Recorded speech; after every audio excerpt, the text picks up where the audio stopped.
Hi everyone, Alistair Davies here. Welcome back to my YouTube channel. Today's video is all about how to get the perfect takeaway. I'm going to share with you a way of practicing using a grid that's going to allow you to visualize the takeaway and rehearse it to allow you to get the club moving correctly to start your golf swing in the right way. Now, starting your golf swing in the right way is paramount if you want no compensation in the rest of your golf swing. So this visual drill, practice station, if you want, grid, is really going to allow you to perform the perfect takeaway more often than not.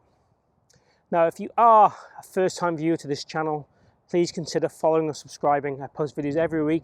I'd love to have you on board. I'd also like you to chat down below if you have any comments on the video as we go along.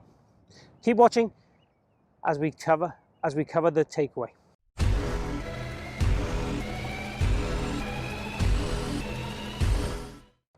So as you can see here, I've got a kind of grid on the ground to help visualize the perfect takeaway. Now, the perfect takeaway for me is a takeaway that goes back what I'd class as on plane or in the correct direction, with the club face and the wrist angles doing their thing to allow you to continue the golf swing to be functionally correct without any compensation. So quite often with most golfers, it's the first point of breakdown. And if we can change the first point of breakdown, it means the rest of our golf swing will start to react more naturally in a more authentic, natural and orthodox way to allow us to play better golf and shoot lower scores. Now what you'll see from here is I've got this yellow stick which is pretty much on my ball to target line. The blue stick is just a right angle away, just to give me a start point reference for how I'd want the club pretty much to sit at the start. I probably want the handle to be just in front of that blue stick at the start, but certainly the lower part of the shaft would be on that blue stick. Then I've got some golf clubs to use as a static point as we go along the journey, so I can marry the club up to see if I'm on the correct path to producing the perfect takeaway. I've got one more rod in here. Let's go through these and I'll talk you through them as we go along. Let me just take my address position so I can get in the right start position.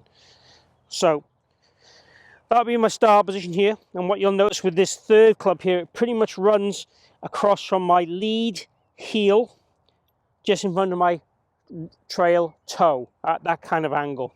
But basically what I'm doing here is as I take the club away, I'm looking to get the shaft of the club pointing to that ball to target line. And if I do that correctly, you'll notice here that this shaft marries on top of the shaft on the floor. If I go further around, it continues to marry that shaft on the floor, and further around continues to marry that yellow stick. And then eventually I get to marry it up with the shaft on the ground in a much more parallel to ball to target line.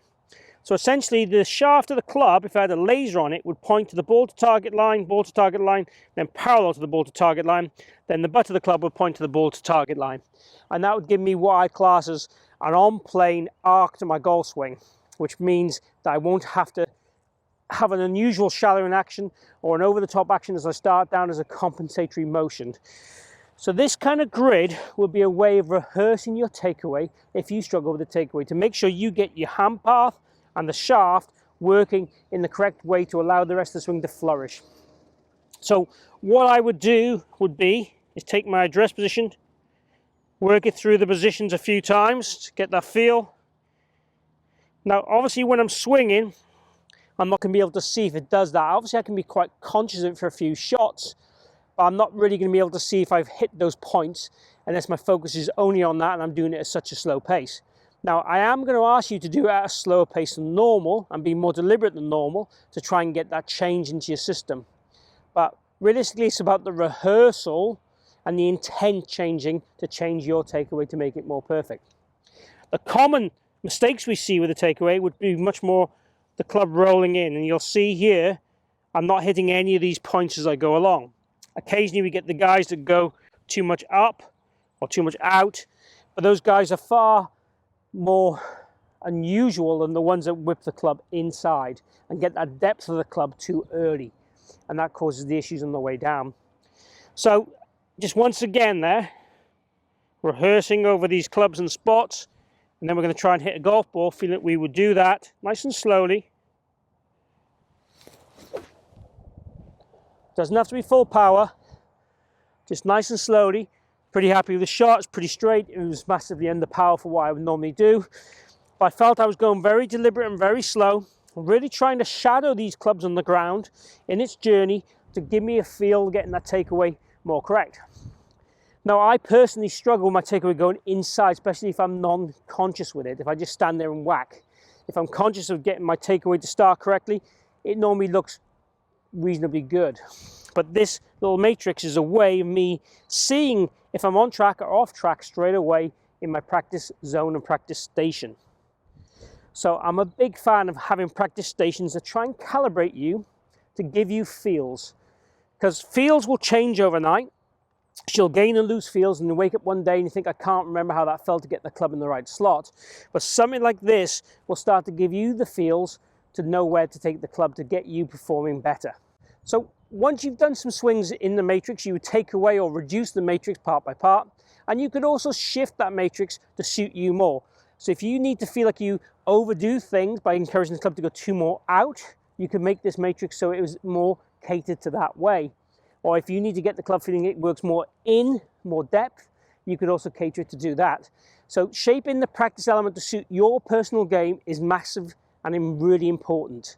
So taking advice from that really with a pro or having an online lesson would be something that you could do and then cater it to suit your needs. So I really hope you've enjoyed today's video on the takeaway and how to get the perfect takeaway with this visual matrix and visual grid. So if you have, please click like and share the video. Also, chat down below, ask any questions, request any videos. I'd love to hear from you. Also, if you haven't subscribed already, please do so. I will post videos every single week, 3 times a week on all different areas and different subjects to help improve and lower your scores. So just hit my logo down this bottom corner and join me on my journey if you'd be so kind. So thank you for your support. Thank you for watching. Thank you for commenting. Thank you for liking the video. Hope to see you again here soon. Enjoy your golf in the meantime.